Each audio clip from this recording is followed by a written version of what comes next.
Wilujeng tepang dangu sareng acara matuh dongeng enteng pangbebrahmana. Mang Jaya sapara kanca bade neraskeun hanca dongeng muka tunda. Ieu dongeng karangan Koswara.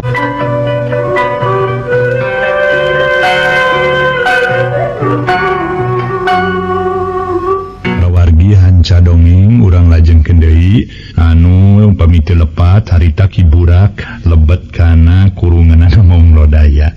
Belesat eta maung kajajaden lumampah pohara tarikna. Tur dina waktu sakiceuk geus cunu ka puncak hiji pasir nu jauh ti pilemburan reng manehna eureun. Bari nangtung dina luhur eta pasir panon Maung Lodaya rurut reret ngareretan ka sakuriling bungking eta patempatan. Bok bisi ku manehna aya nu nempeun tapi tetela eueuh jalma saurang-urang acan. Mending di dieu rek tatapa ieu kapikir ku aing di dieu mah aman. Sigana arang langka ya jalma ka dieu malah aing cicing di dieu moal dikanyahokeun ku si Darta, ku si Ina, jeung ku si Santi jeung ku si Sabda. Oge kunuliana manusia-manusia nu mantangul nu ngamusuh ka aing. Kabeneran. Beulah kaler aya tangka caringin, aing rek cicing da luhur tangka caringin luhur dahan gede. Dahan nu ngarang Kadak.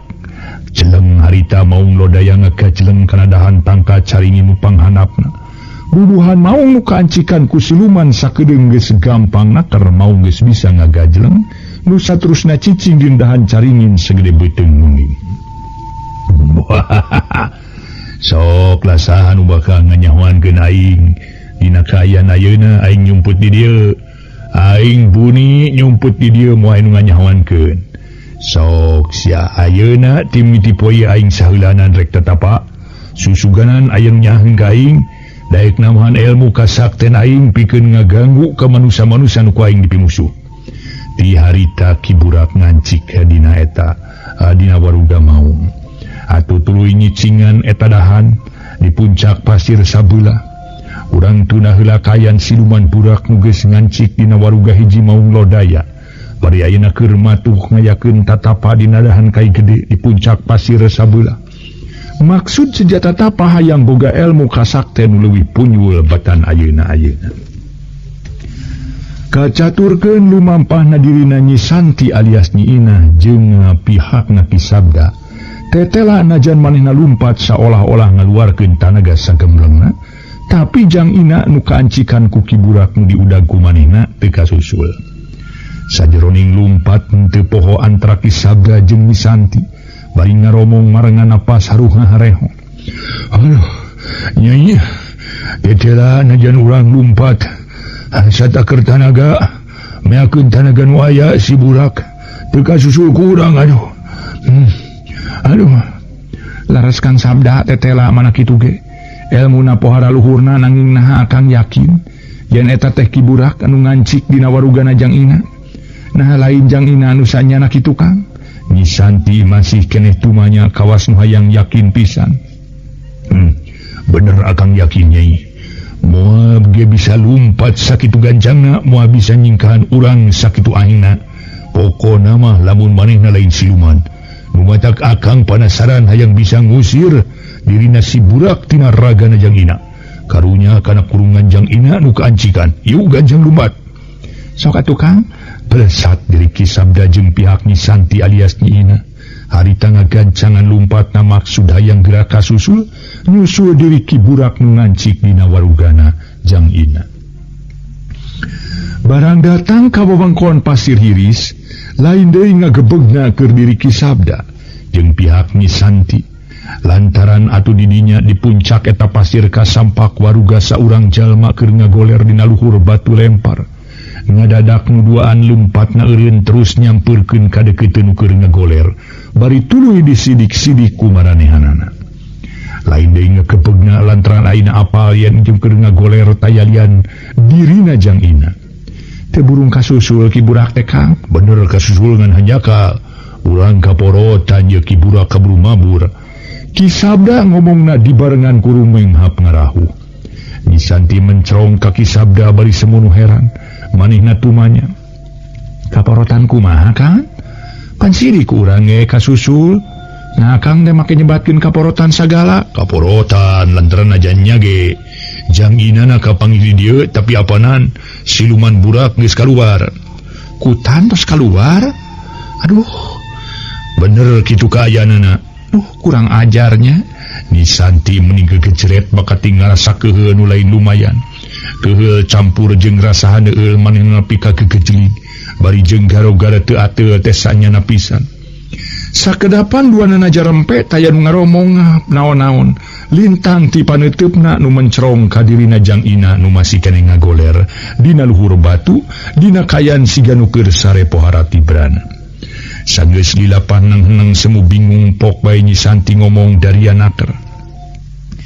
Kang ayeuna mah kieu we nya. Ieu Jang Ina wayahna cageurkeun ku akang mun geus kitu anterkeun ka darmaga.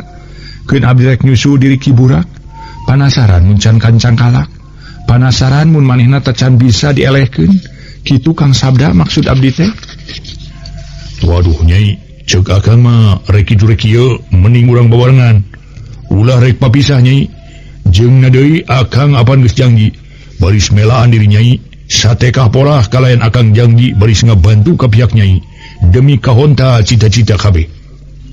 Jadi kumaha tu kapalaya akang ayeuna na seja mungpang kana kasanggem abdi, seja ngabangkang kana naon anu dikedalkeun ku abdi. Nyi Santi netep antep pokona akang ayeuna moal bisa pisah jeung Nyai. Kang sabda akang mah landongan heula Jang Ina bade dijampe bade dikumahakeun teu langkung akang. Nu penting asal kumpul deui sareng lelemutanana. Abdi ayeuna rek lumampa sorangan panasaran hayang nyangkalak diri ku Burak. Kekeh dina permaksudan diri Nyi Santi. Kawas nu geus teu bisa ditawar-tawar deui sanyana. Jadi Nyai moal nganter heula ka akang ka darmaga. Ludeung panginten Kang sanaos ku abdi teu diantir ge. Ju atuh Kang dikantun ku abdinya. Celeng-celeng sakiceup diri Nyi Santi geus jauh ninggalkeun Ki Sabda manehna seja lumampah sorangan dina nggoning neangan Ki Burak. Ki Sabda salila-lila ngahuleng. Miraga meneng barang ditinggalkeun ku diri Nyi Santi.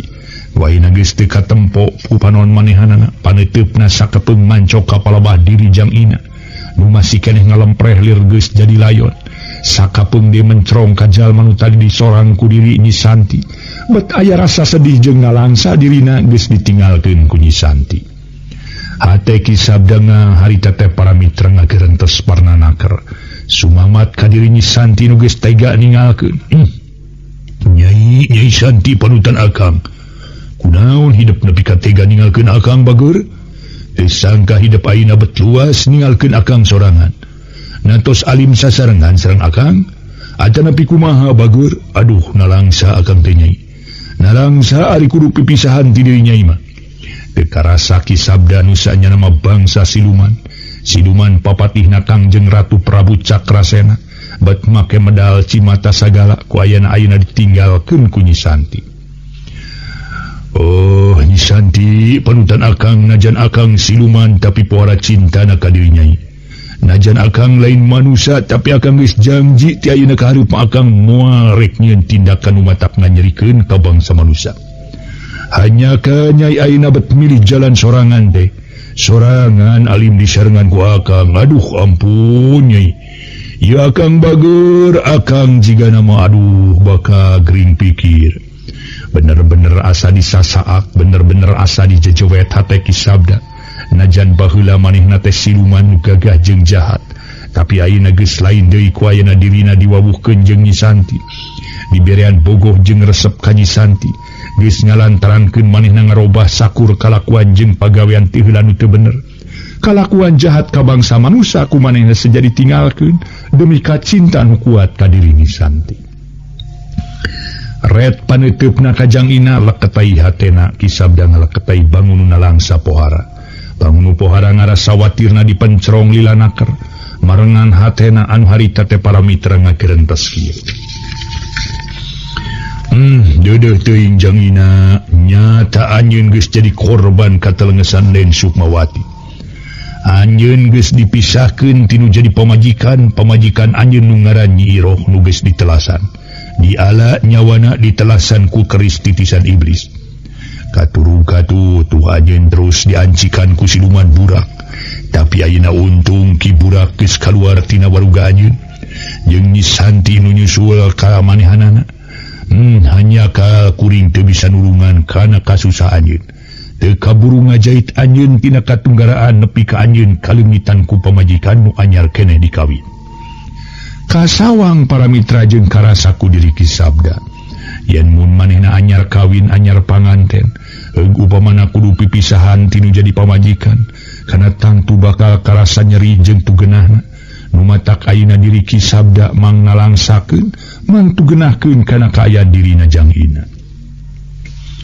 Kumaha pilampaheun aing yeuna mending cageurkeun heula kitu jang ina sina eling deui ayeuna, atawa dibawa kieuna bae ka darmaga engke geus aya di ditu sina eling diubaran sina cager. Mun dicageurkeun di dieu sok sieun manehna ngamuk atawa malik teu suka ka diri aing. Tapi kudu dibawa ka lemurna dina kaayaan kieu sok sieun ke urang lemur nyangka anu lain-lain ka diri aing. Sok sieun aing disangka geus mergasa atawa nyieun kalakuan nu matak tugeunah jeung matak cilaka ka diri jang ina. Duh, bingung aing ye. Bingung teu meungih tungtung ye. Ki Sabda ngarasa kitu bingung kieu bingung. Nete semplek mincak semplak antukna ngaharuk sorangan digireun waruga jang ina nu masih keneh kapidara. Keur jongjon ngaharuk sorangan torojol airu datang tetela Nyi Titi jeung si Wanara harita geus cunuk kadinya gancang Ki Sabda nangtung. Haturan Nyai, haturan tepang sareng Mang Nyai, ceuk Mang Sabda. Nuhun kasusul di dieu, tema Nyi Titi red ka Wanara bari pokna. Kang Wanara tingali ku akang kaayaan yang ina meni ngagoler keneh. Sigana mah kepoehan beureun Nyai. Loh, ieu nu katelah Ki Sabda teh nya Nyai nya. Ceuk Ki Wanara bari mencerong ka diri Ki Sabda. Nuhun Kang Wanara. Wanara, syukur anjeun salamet euy ka lanyarengan Nyi Titi. Nuhun salamet euy. Perlu dikanyahokeun ku anjeun yen kuring mah jeung anjeun teh geus insap. Geus babalik kupikir maksud teh kuring ayeuna mah. Malah saya gamelaan ka Nyi Santi. Jeung ka kabeh kadang warga ti pihak Jang Darta. Pok Ki Sabda nyarita daria. Syukur mun kitu kaayana mah memang eta nu diharepkeun. Kali Raja Cakrasena jeung si Centring Keling nu can insap teh. Najan kitu kula moal cicingeun tangtu dina hiji mangsa, kula baris bisa nyangkalak si Cakrasena jeung si Centring Keling. Najan kuring ge keheul ka manehna mah tuh Ki Wanara. Komo ka si Centring Keling nu geus sababaraha kali mumusuhan. Nu geus sababaraha kali kajadian bentrok kakuatan jeung diri kuring. Tema Ki Sabda manehna jang di baris melaan ka pihak Jang Darta jeung Mulyana. Bari manehna ge ngebrehkeun ka kakeheul nu lain lumayan ka diri Nyi Mas Centring Keling jeung Kakang jeung Raja Cakrasena. Ngaso heula para wargi, ngaso heula ngaso salse ngaso heula ngaso.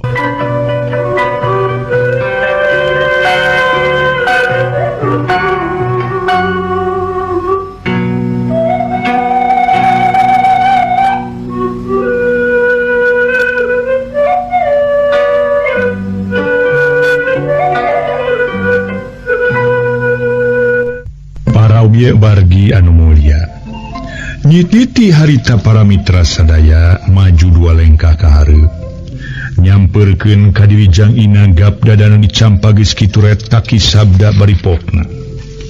Ki Sabda tetela geuning dirina jang ina teh kapiuhan kalayan dirina si burak ayeuna geus eueuh, geus kabur tina kurunganna jang ina ngana naha atuh kaburna si burak teh ka mana atuh nya? Cenah para mitra sadaya harita Nyi Titi nanyakeun, bejana anjeun nuturkeun atawa ngudag jang ina nu kaancikan ku siluman burak teh dibarengan ku Nyi Santi? Ka mana ayeuna Nyi Santina, Mang Sabda? Memang deres Nyai, diri jang ina teh geus ditinggalkeun ku siluman katelah si burak, siluman jahat nu ti heula jadi andalan Nen Sukmawati. Manehna kabur ngablesat sakiceup geus eueuh. Nyanyi Santi nu marengan diri kuring ayeuna ngudag diri Ki Burak da keukeuh peuteukeuh hayang ngudag, hayang nyangkalak.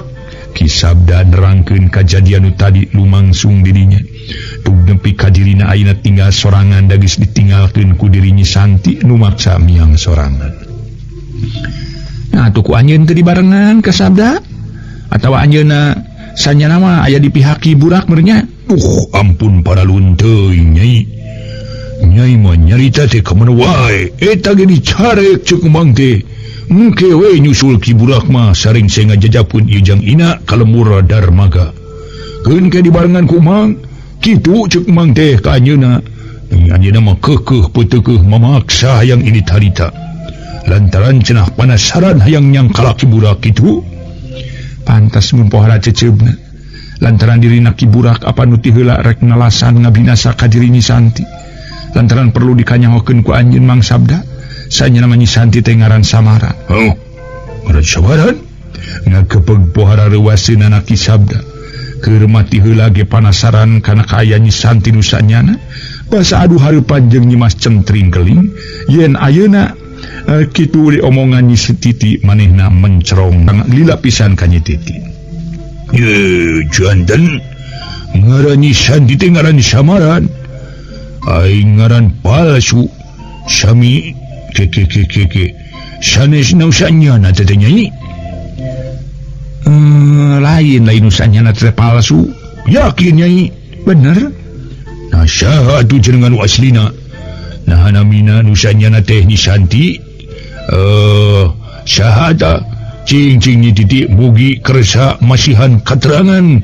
Kamang ngeramang teu ngarasa panasaran deui. Wayahna ulah wakayang di bejaan ayeuna nya. Ayeuna mah jajapkeun Jang Ina kalemur babarengan jeung Kang Wanara. Cek Nyi Titi bari red ka Ki Wanara kalayan pokna. Kang Wanara, wayahna dikantunkeun ku abdi nya Kangnya kanggo salajeng naoh mangga sasarengan heula ka Mang Sabda. Ngalanongan Jang Ina kalayan kedah enggal dijajapkeun ku Akang ka darmaga kalemurna. Mangga Nyai mung eta Nyai nah bade ka mana atuh Nyai teh? Ayeuna teh bade nu dipilarian teh bade milarian Nyi Santi karunya mun teu dibantu bisi manehna manggih kacilakaan.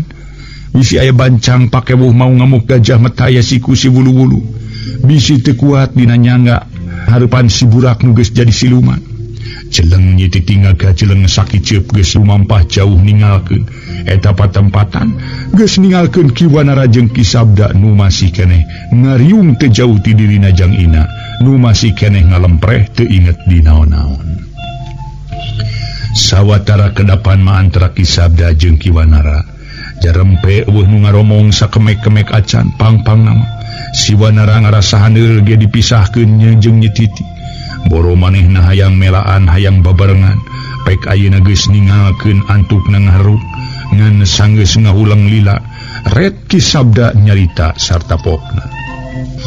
Wanara, pokona mah yeuh anu penting mah urang teh kudu babarengan cenah. Oh, Sabda ayu urang kalemur darmaga jeung ieu Jang Ina. Lantaran geus aya gunana urang lila-lila di dieu ge jeung geus eueuh gunana anjeun terus ngahulang kitu ge. Ayeuna urang laksanakeun tugas yuk lantaran apan kitu ka hayang Nyi Titi. Nya, Wanara taya bayana ngan ieu naha urang ubaran heula sina eling atawa kumaha bingung kuring teh ieu. Di ubaran di dieu sok sieun ngamuk. Lamun dibawa ku urang kalebur darmaga dina kayan kieu sok disangka urang nu nyieun reka perdaya. Tema Ki Sabda ngebrekeun hatena nu ngarasa bingung. Mending urang sina eling we sok kira-kirana adika bisa nyageurkeun tawah henteu Sabda. Wah, nya make jeung teu bisa segala. Ayeuna mah geura urang sina kumpul di pangacian, sina kumpul di lelembutan. Prak atuh geura laksanakeun. Sok geura gawekeun Nyi Sabda. Heuh kibanara. Ge karita Ki Sabda dieu. Bari sila sidakep reup panonna dipereumkeun dua leungeun disidakepkeun dina dada. Geriem-geriem manehna babacaan siga nu mapatkeun jampe pamake. Pikeun nyadarkeun deui ka aya Jang Ina. Pikeun narekahan sangka Jang Ina bisa kumpul deui pangacianana. Sangka Jang Ina bisa eling sabihara-bihari. Ngaso heula para mitra ngaso.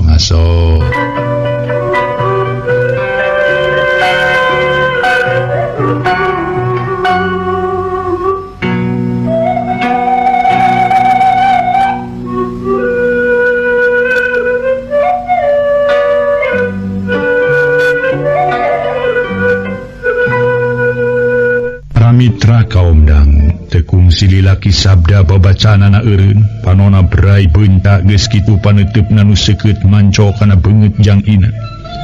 Geus kitu mun Jang Ina ku Ki Sabda ditiup Rai sacara dadak-dadakan Jang Ina bentak terus ngulisik.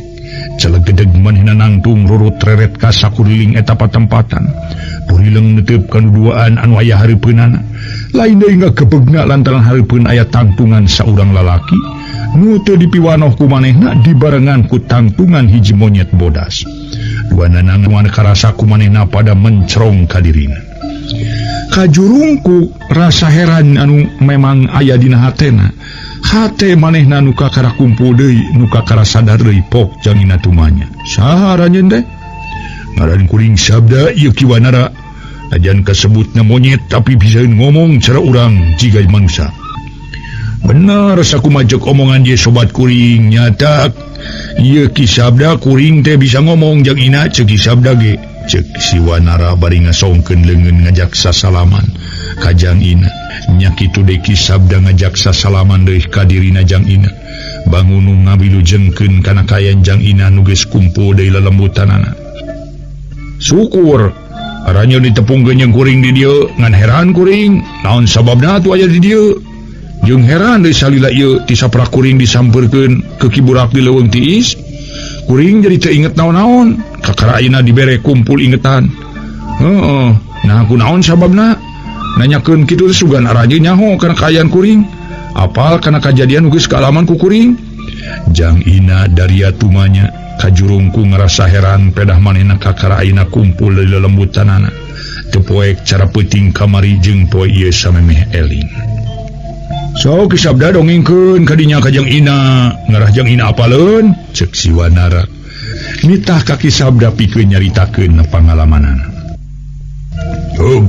Ki Wanara barabat harita keneh kisabda nyaritakeun kaayaan anu tumiba ka diri Jang Ina dicaritakeun luyu jeung nu dikanyahokeun ku manehna. Oge sakumaha dongengna Nyi Santi yen Jang Ina disupan ku Sukmana kiburak nu geus jadi siluman. Dirina apan-apal naker kana kaayaan kiburak na Nyi Santi maheranin oge. Nu saterusna kiburak geus nyukma ka Jang Ina. Terus lumampah ka darmaga nepi ka papangi jeung pihak Nyi Santi karut kisabda. Saat kada selantaran siluman burak mengeningakeun waruga Jang Ina, nya terus wae pada ngudag. Hanya kaleungiteun laratan. Nu saterusna kapanggih Jang Ina geus aya di dinya dina kaayaan teu inget di bumi alam. Nyatana siluman kiburak geus eueuh ningalkeun kurungan Jang Ina nu kapiuhan. Nya kukuring di akalan di jampe. Syukur ayeuna andika geus cager deui Jang Ina. Ceuk sabda mungkas omonganna. Jang Ina ngageter hatena harita ngabandungan omongan ki sabda jung nangtung baripok. Ih, kurang ajar si burak geus maling kuring. Diculik dibawa ka leuweung tiis jeung kajam naker Nen Sukmawati. Manehna geus maehan pamajikan kuring. Dipaehan ku keris titisan iblis. Aduh, kudu kumaha ari kuring yeuh. Ayeuna kisabda Ki Wanara harita Jang Ina ambek nyedak tanaga midak. Kitu kaayaan Jang Ina rusras loba kainget. Pang-pang nama jadi inget ka panutan hate. Nyatana Nyi Iroh anu geus palastra keuna ku keris titisan iblis. Kisabda jeung Ki Wanara selireret geus kitu pok ngomong. Jang Ina, ayeuna mah mending balik we ka lembur. Keuna ku kuring dua dijajabkeun. Suaneangan Nen Sukmawati jeung kiburak keun bae bagian kuring.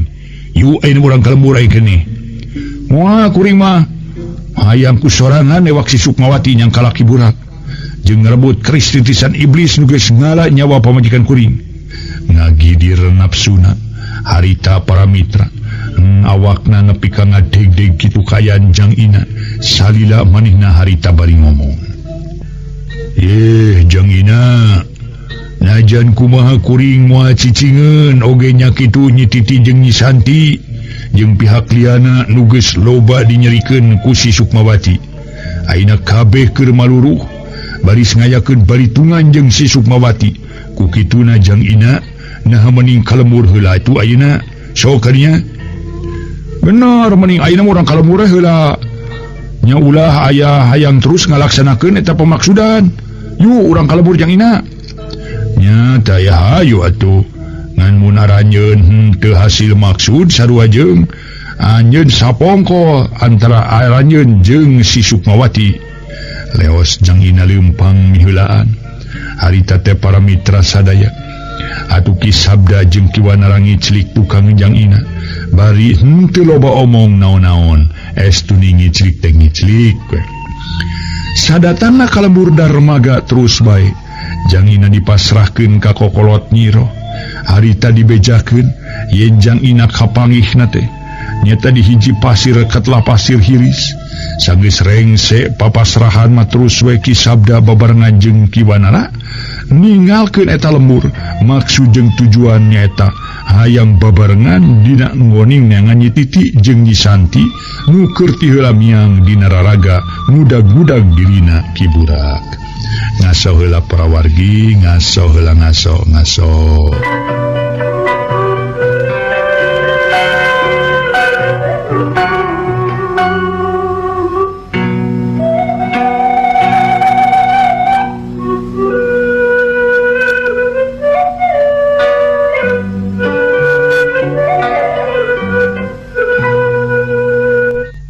Para mitra anu mulia, waktu tuluy nyerelek di menit ka jam ti jam ka poe.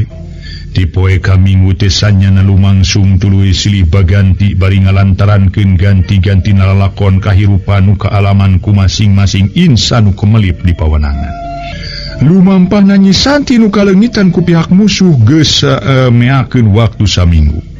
Beurang peuting tayareuna lumampah bari jeung sakapeung mah reureuh di mana we ayana. Di mana ge ku kaburuna sakapeung luhur tangkal kai sakapeung di ngadon ngenong di jero saung nu kaparengan kapanggih ku dirina boh ku anu dipehumaan boh di sisi leuweung Nyi Santi atawa ngaran asli nama Nyi Ina ngan rupana memang anger dina kaaya Nyi Santi nu tetep geulis jeung pikaresepeun najan taradang dan tarangahias. Daya kabosen dina ngoning maluruh Nyi Titi nu tacan diparengkeun tepung jeung manehna ngan anu pohara ngadatangkeun ka keheul jeung ka ambek keur manehna tayalian ku kaburna Ki Burak nu ngancik di diri Jang Ina najan Jang Ina geus kapanggih di puncak pasir hiris dina kaayaan teu inget di bumi alam. Tapi apanan Ki Burak tacan kapanggih ku dirina teh tug ayeuna geus sasamingguna manehna lumampah Ki Burak anu geus jadi siluman tacan kaparangan kapanggih keneh laratanana. Pabebeurang mangsa panon poe keur manceran harita Nyi Inah alias Nyi Santi keur diuk sisi leuweung pines. Manehna keur diuk ngareureuhkeun kacape bari panon museur kalaneuheun eta tempat. Katempo pamandangan es tuning pohara endahna pikaresepeun. Es tuning plung-plong teh sanyana mata kelar mata kagagas. Sajroning diuk hatena Nyi Inah ngagalindang ngupat eueuhna dirina Ki Burak ti heula ngancik jirina Jang Ina ngan ayeuna geus kabur deui. Kurang ajar sia Burak. Beuki meuweuh beuki jahat kalakuan sia abong baheulana jelema jahat sailon jeung diri Nen Sukmawati. Ayeuna dina mangsa maneh geus jadi siluman kalah beuki jahat beuki meuweuh. Diri maneh kamari geus babarengan jeung Nen Sukmawati geus ngalantarankeun maotna Nyi Iroh pamajikan Jang Ina urang darmaga. Aing moal sukara saning ati, moal tenang tumanina mun tacan ngancurkeun diri maneh Burak. Ku aing moal burung tuluy di teteangan sia. Bakating ku ambek keheul jeung nileungiteun dirina Nyi Inah nepi katika kerket nahan amarah, manehna bener-bener ngarasa keheul ka pihakna Ki Burak. Waktosna seep.